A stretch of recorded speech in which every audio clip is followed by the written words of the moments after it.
Hey everyone, hope you're doing well. Welcome back to the channel.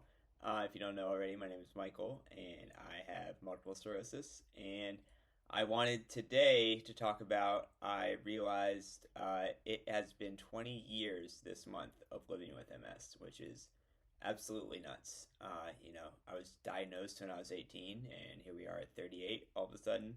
And, now I've known more than half my life of living with MS. I was trying to come up with either like a script or general topics to talk about here, but I realized I was kind of getting in my own way as I usually do, rather than just coming on and talk naturally about everything. So here we are.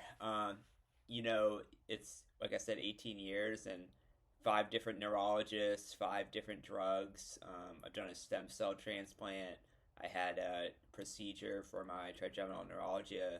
Um, and it's I really don't know what to think about everything. It's been 20 years, and you hear about all the research all the time, and it's still takes so long. And I will be honest, hope for a cure or whatever, it gets harder the further you get into it.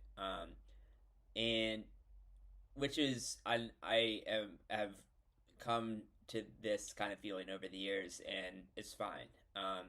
It's MS is a frustrating disease. Let's just say that. It's like every moment is frustrating.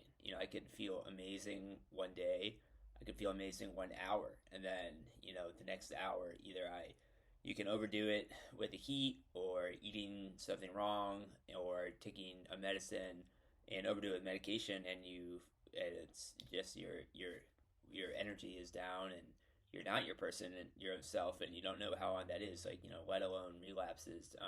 That is one thing I'm thankful about with the course of this disease, is that I really haven't had many traditional relapses. And that stem cell transplant I just mentioned, I had in 2018, and that's 6 years ago now, and I haven't had a relapse since then. So I I guess that if the transplant worked in that regard, even if it didn't, I didn't have the hoped for effects of seeing improvement. Um, but yeah, no, I'm as I've said in the previous ones, I'm going to jump around here. But it's I guess from where I started, of course, you start just it comes out, and you're usually, feel pretty normal, but something was awry, and everyone has a different story. There are people who, when they get diagnosed, they realize they've been having symptoms for years, but just didn't know what to call them until they did go to a neurologist and have things checked. I was lucky in a sense of catching it pretty early, and also the first few years. The timing and everything, I was super lucky that my relapses were true relapses. I couldn't imagine if I had to go through college and early 20s of with what I do now. I since I started out now, 20 years later, I'm using a wheelchair to get around, and have made a lot of adaptations to my life. But MS is always an evolving relationship with it. It's always right there with you, and I was able to compartmentalize it for so long, but then it's kind of staring you in the face, and you have to be even more resilient to not let it get you down. Not gonna lie, it's like things have changed in my life where I feel a lot more insular than I used to, just because I can't get out like I used to be able to, and work 9 to 5 in office, or a big group of people who always show up to things. But with along the way with that evolving relationship, I have found a few lessons, if you will. I found that creativity and ingenuity have been key to every step. As your ability changes, you need to be creative and to do things differently, and always look into what do I need to adapt and overcome.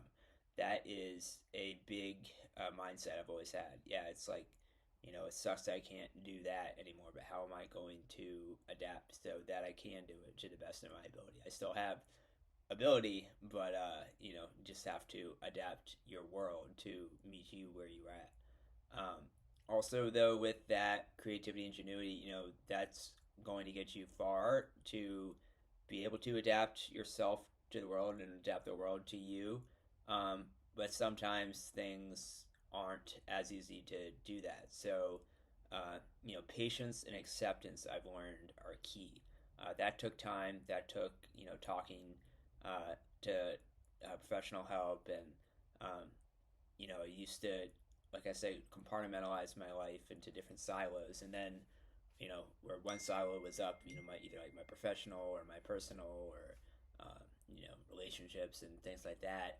Then all of a sudden, everything was pretty even keel and kind of on the lower of the spectrum of what was big in my life, and you kind of had to accept where you're at, and this is where I am now, and strive for more, but you can't beat yourself up about where you are with something out of your control. And you do have to be patient. Takes me 10 minutes to get out of the shower now, which is wild. But you have to be patient. You have to take time. You have to keep trying. I kind of call myself now my mindset of positive nihilism, where stay positive about what you have in your life that's good to that what you offer to the world and your place in it. But I'm a little bit of a nihilist when something happens or doesn't go my way, or that's an impediment. I'm kind of like, okay, well, that's that. It's tough. It's tough to think through where there's a combination of don't stop, keep going. You need to do what you can as strong as you can, but with that, don't let it get to you 100%. If you don't beat yourself up about it if you can't do it to the ability that you wish you could, because it's something outside of your control. With all that has been important to me, on the flip side of that, there are things I definitely still struggle with, that I wish I was better about, in dealing with everything. And one of those is dedication. Um, and well, dedication and consistency are two big themes I wish I was better about. It's just like trying so many different, like, supplements, or eating right, or doing this, that, whatever, exercising more, doing a new kind of therapy, a new physical therapy, getting a new tool to work through.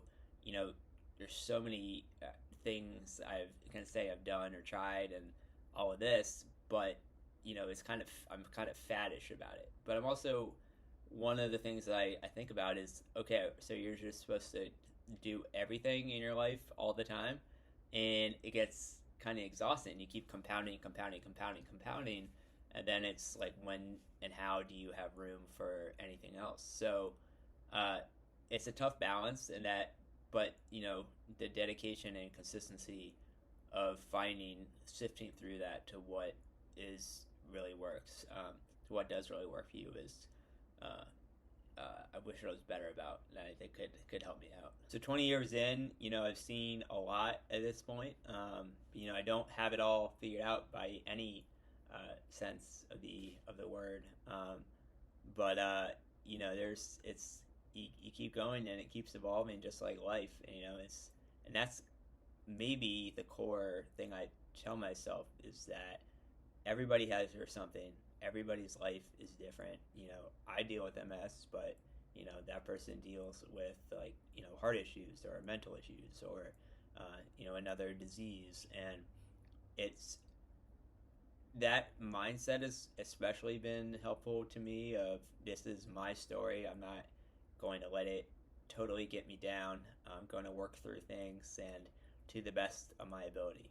We can always be better at what we do. Anyone who thinks they have it 100% figured out doesn't, and they're just lying to themselves, and lying to others if they're trying to project that they do. Not to say we can't learn from them for maybe some aspects of what is applicable to our life, or